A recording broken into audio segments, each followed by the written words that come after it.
kila sekta katika hii miaka mitatu, tukiachana ile kila mwezi, kila mwaka, kila mwezi, kila mwaka, kuna hii dhana ya utekelezaji kwamba tumeahidi, tunatekeleza, tutaendelea kutekeleza. Asante sana. Kwa kweli tunasema miaka mitatu hii ilikuwa miaka mitatu ya mambo mengi, kufanya mambo mengi kwa wakati mmoja, na kama unavyosema Mheshimiwa Rais mwaka 2015 kwenye kampeni yake aliahidi mambo mengi sana kwa wananchi. Ni mambo mengi kwa sababu nchi yetu ni changa, tuna miaka 50 hivi na ushe tangu tupate uhuru. Kwa hiyo kero na changamoto za nchi pia ni nyingi. Waasisi wetu, baba wa taifa, viongozi wa awamu zilizofuata walipambana, lakini sehemu kubwa ya mapambano yao kwanza ilihusu kuweka nchi kuwa moja, tuwe na amani, si ndio? Tuendelee kuwa na utulivu. Sasa tumefika hatua tena, hatupaswi kuendelea kujadili kuwa na amani, kuwa na utulivu. Tunavyo. Watu wanataka maendeleo, na wazungu wana maneno mawili tofauti, kuna development na prosperity. Watu wanataka maendeleo, lakini pia wanataka maisha yaonekane ni bora na yenye neema. Kwa hiyo na sisi serikali ya awamu ya 5 hapo ndo tumekuja sasa, wakati ambapo kila mtu anataka maendeleo na anataka prosperity. Kwa hiyo ni miaka mitatu ya kutekeleza sasa kile ambacho tulikiahidi, na nafikiri tutapata fursa mwafaka hapa kujaribu kuangalia katika kila sekta. Lakini kwa ujumla kama ulivyosema, tunaahidi na tunatekeleza, na hii haitakuwa moto wa ubua. Ni ahadi mujarabu kabisa, na ni ahadi muhimu kwa Watanzania, na tumeanza kutekeleza. Nchi zote ambazo unazifahamu wewe zilizoendelea na ambazo leo huenda vijana wengi wa Tanzania wengi tunatamani tuwe kama hizo nchi, yoyote utakayoitaja imepita katika kile tunachopitia sisi. Moja ya misingi, ukiangalia kwa mfano nchi kama Malaysia, Indonesia, China, hawa nawataja kwa sababu miaka 40-50 iliyopita walikuwa maskini kama sisi. Yaani mataifa kimaendeleo takriban yalikuwa sawa na sisi. Sasa kuna siri nyingi za nchi kuendelea, lakini moja ya siri ni hiyo uliyoitaja. Kwa kweli hakuna taifa linaweza kuendelea kama hakuna mabadiliko ya fikra, na mabadiliko ya fikra ndiyo yanayojenga watu kuwa wachapakazi, ndiyo yanayojenga watu kuwa wabunifu, kwa kweli, na ndiyo yanayojenga watu ambao wanaenzi utaalamu, kitu tunaita meritocracy, na sio mambo ya urasimu. Kwa hiyo kama ulivyosema, katika hii miaka mitatu sisi tumeona moja ya siri tunaweza kuitumia ni hiyo, na kazi imeanza. Kule serikalini mnafahamu, tumekuwa hatuna simile kwa watendaji ambao kwa kweli hawakidhi hawafiti kwenye maeneo yao. Na kwa kweli wala haijaanzia kusema anaonewa katibu tarafa, sijui katibu kata. Imeanzia juu. Mawaziri wenyewe mnafahamu, karibu nusu ya baraza la mawaziri sio lile lililoanza 2015.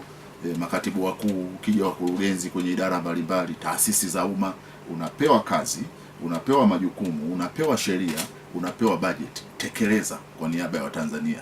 Ukishindwa kutekeleza, unatekelezwa. Hicho ndio tumekifanya, na tunaona baadhi ya majukumu, mafanikio tutakayojadili hapa. Kuna siri nyingine kadhaa, lakini kubwa ni hii. Kila mtu sasa serikalini anajua ninapaswa kutekeleza. Nisipotekeleza nitatekelezwa. Unajua kutekelezwa inapokuja sasa ndio unakuja mkasi. Kwa hiyo ni kitu muhimu, na siwezi kusema tumefika, bado utoaji wa huduma kwa maana ya kwa wananchi tunapaswa kuendelea kuziboresha. Mtu aende kituo cha polisi ajisikie kuhudumiwa, aende hospitali ajisikie kuhudumiwa. Lakini Mheshimiwa Rais katika hii miaka mitatu alichokionyesha ni kuonyesha falsafa yake kwamba yeye hataki mchezo, na ndio maana alisema hapa kazi tu, na watu inabidi wapige kazi kweli kweli sana. Nadhani hili tutakuja tulipatie nafasi wakati tunaendelea na mazungumzo yetu, lakini ningependa ulitolee ufafanuzi wa awali. Mara mwisho wakati tumepokea taarifa kutoka kwenye ofisi yako ilikuwa inahusu ukuaji wa uchumi.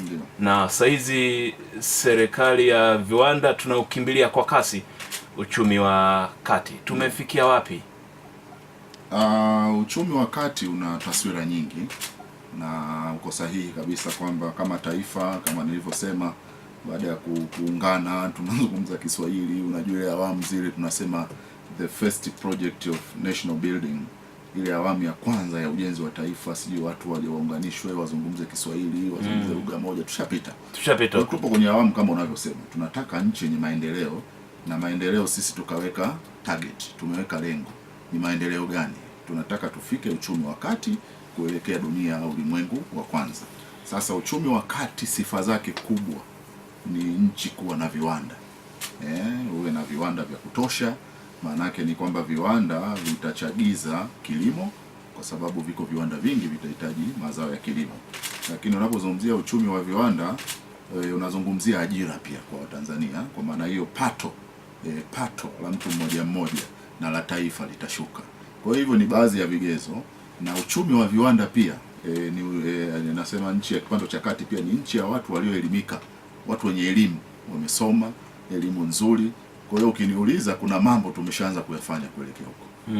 Na sasa tuanze labda kwenye viwanda. Kwenye viwanda, kwanza falsafa yetu na sera yetu ni kwamba serikali inahamasisha zaidi ujenzi wa viwanda.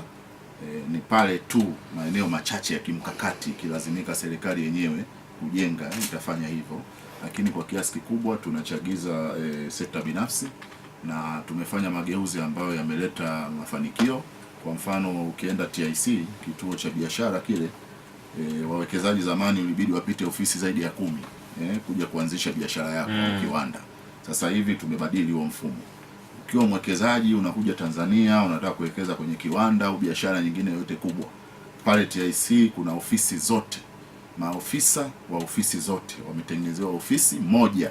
Kwa hiyo unakwenda kusajili kampuni pale pale, unataka TIN number ya TRA pale pale. Kama ni kiwanda cha madawa labda TFDA sijui wathibitishe unakuta pale pale. Kwa hiyo ni miongoni mwa mambo yamechagiza sasa wawekezaji kuja wengi.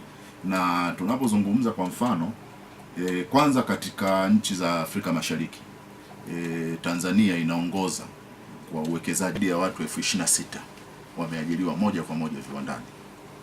Okay. Yeah. Kwa hiyo nikikosoa lako kwamba kuelekea kipato cha kati, maanake ni kwamba tayari viwanda vinatusaidia kuelekea huko, lakini bado tuna safari ndefu ya kuendelea kuhimiza viwanda zaidi. Kwenye sekta ya afya, serikali ya awamu ya 5 ndani ya miaka hii mitatu imefanya mambo makubwa sana. Wakati tumepokea ripoti yako ya mwezi wa 9 kila mwezi nadhani kutoka kwenye ofisi yako, ilionyesha jinsi ambavyo serikali imepambana kuhakikisha wananchi wake mpaka huko vijijini afya inaimarika. Pia hospitali ambavyo mpaka hivi sasa mmevijenga, wananchi hawajafahamu, ungependa kufahamishwa kupitia radio yao Dream FM. Kama ulivyosema, sekta ya afya ni muhimu kwa taifa na ni muhimu pia kwa mwananchi mmoja mmoja. Kwa hiyo kwenye azima yetu ya kuahidi na kutekeleza, ni eneo ambalo mageuzi makubwa yameanza, na changamoto unaweza ukasema zilikuwa kubwa 2 au 3 kwenye sekta ya afya. Tuendako labda nyingine zitajitokeza. Cha kwanza, kulikuwa na shida kwanza upatikanaji wenyewe wa hizo hospitali, zahanati, vituo vya afya ulikuwa ni vichache sana ukilinganisha na mahitaji. Lakini kuna vifaa tiba kuanzia vya kawaida mpaka vya kibingwa kabisa. Lakini kuna masuala tiba, tuseme vifaa pamoja na wafanyakazi. Lakini la tatu lilikuwa changamoto sana, ni eneo la upatikanaji wa dawa. Kwa hiyo katika miaka hii mitatu, kwanza serikali imeendeleza eneo la kwanza, kuendelea kujenga vituo vya afya, kuendelea kujenga zahanati, kuendelea kujenga hospitali za wilaya na hata zile za mikoa kwa maana ya za kanda au za rufaa kuendelea kuimarishwa. Sasa kwa upande wa zahanati, moja ya focus kubwa tulioiweka kwenye miaka mitatu ni kupeleka kituo cha afya kwenye kila kata. Ukiacha zahanati ambazo zipo kwenye vijiji, pia kuna ujenzi, lakini mpango mkubwa unaoendelea ni wa kuhakikisha kila kata ina zahanati. Na hii zahanati ya wakati huu sio ile ya zamani kajengo kamoja, kuna chumba cha maarufu cha sindano kupigwa sindano, sehemu ya kwenda kupata dawa tu. Lakini zahanati zinazojengwa sasa hivi ni kama hospitali kabisa.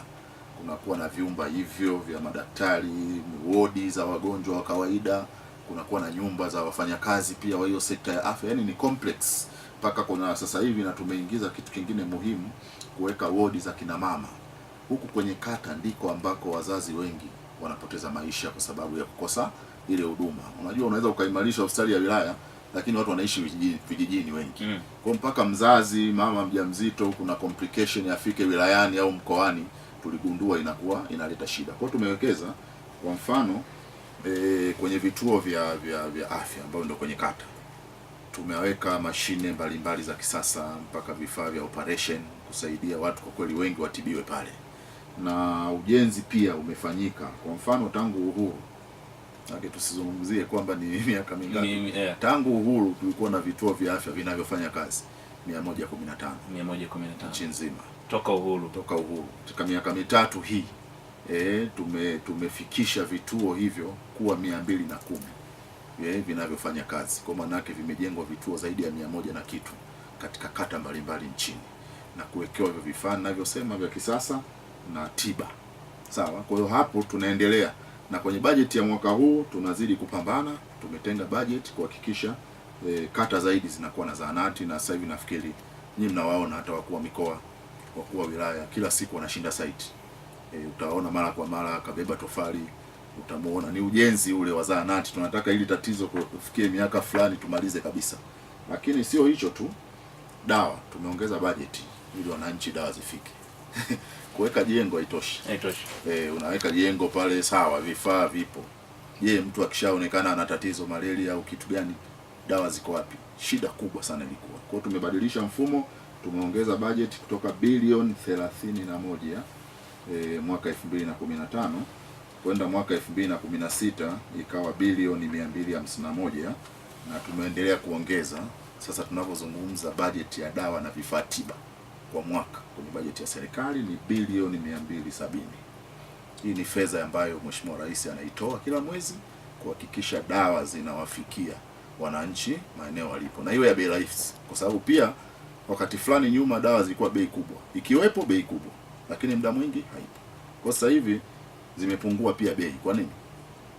Huko nyuma pia dawa nyingi zilikuwa zinanunuliwa kwa madalali, sio kwenye viwanda vya dawa.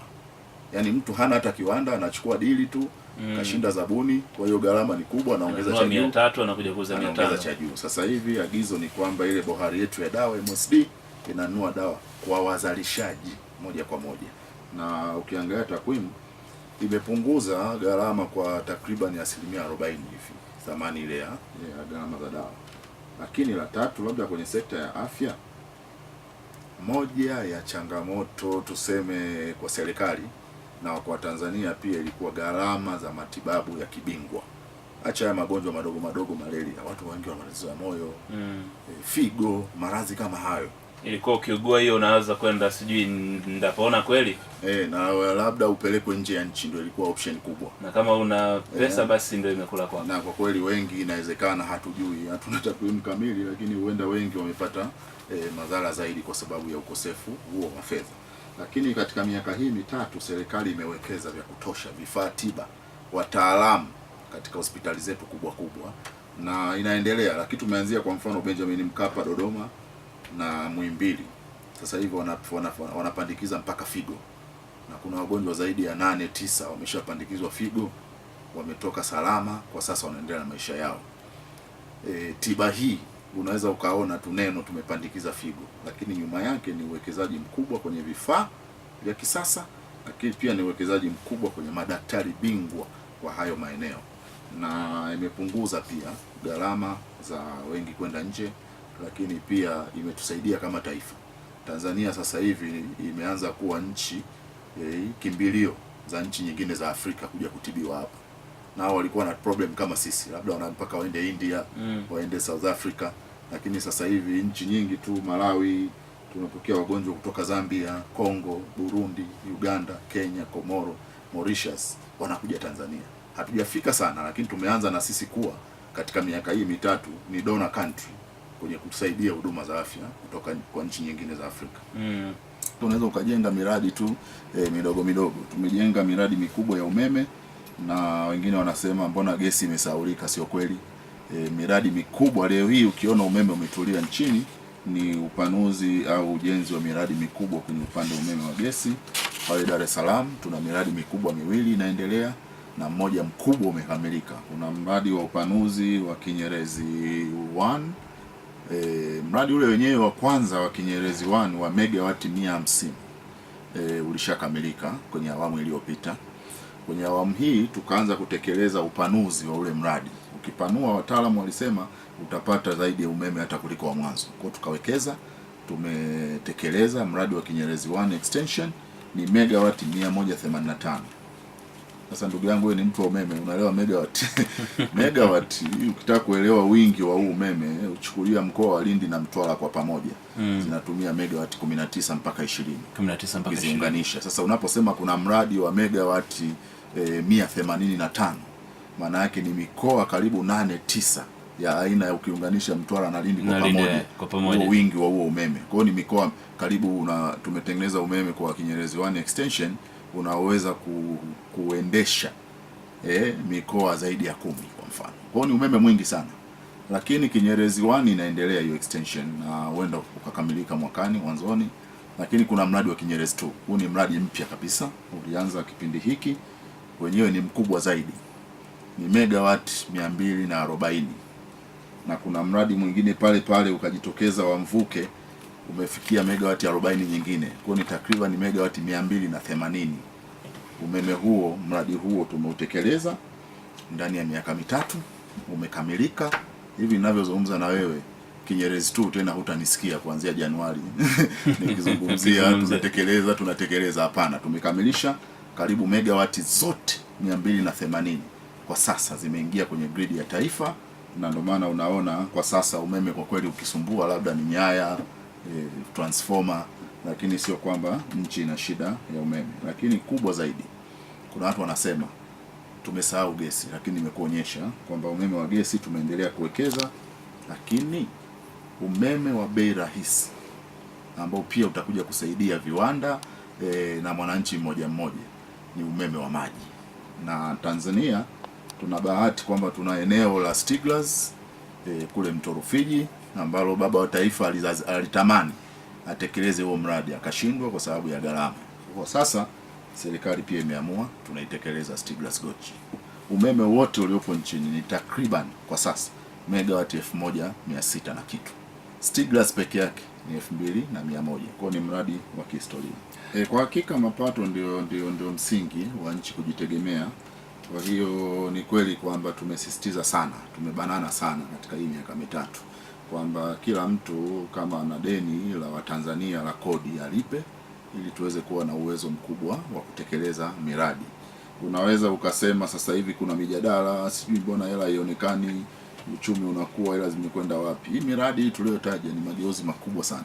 Fedha nyingi ambayo tumeikusanya na chache ambayo tumepata kwa wahisani wanaojitolea kutusaidia au kutukopesha, zote hizi kwa pamoja zimesaidia sana, lakini msingi mkubwa kwa kweli umekuwa mapato yetu.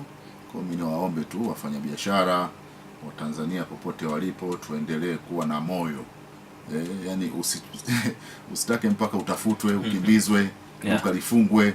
Na sasa hivi TRA wamejitahidi kusema mnazungumza kama kuna changamoto ya kodi unaweza ukalipa taratibu, lakini nitumie muda huu pia kuwakumbusha wafanyabiashara tutumie EFD. EFD ni mashine za kielektroniki, zinasaidia usahihi na uwazi wa kodi unazokusanya. Kwa sababu mfanyabiashara anakusanya kodi kwa niaba ya serikali. Anayelipa ni mwananchi na mfanyabiashara yeye ni kukusanya tu, sio kwamba ni kodi yake. Kwa tusaidie nchi, miradi yote hii mingi sana imetekelezwa kwa fedha za ndani. SMS nyingi zinazoingia kupitia 0719638284. Najua ulishalijibu pale mwanzoni, lakini ukisisitiza zaidi kwamba kuna mambo ambayo lazima iwe ndio utamaduni wa sisi kama Watanzania. Kwa hiyo ni juu ya kila Mtanzania. Tukisema utadumu kwa nani? Kwa sababu sisi Watanzania wenyewe ndio wahusika. Kwa hiyo nafikiri ianze kwake. Kama alikuwa achapi kazi vizuri na anakwenda sana vijiweni, basi piga sana kazi, punguza vijiweni. Ndio ambavyo mabadiliko ya fikra yanaanza na wewe. Lakini sisi kama serikali mabadiliko haya yataendelezwa kwa sababu pia yamewekewa misingi kadhaa. Kuna misingi ya kisheria. Kwa mfano kwenye sekta ya madini, si ndio? Tumetunga sheria kulinda madini yetu. Kwa sheria iko pale. Ukija kuwa kiongozi wewe Bwana Esau, naamini utasimamia kwa sababu ni sheria lakini vile vile kuna taasisi zilizoundwa mbalimbali. Kwa hiyo nafikiri kila mmoja akishiriki, mageuzi haya yataendelea zaidi na zaidi.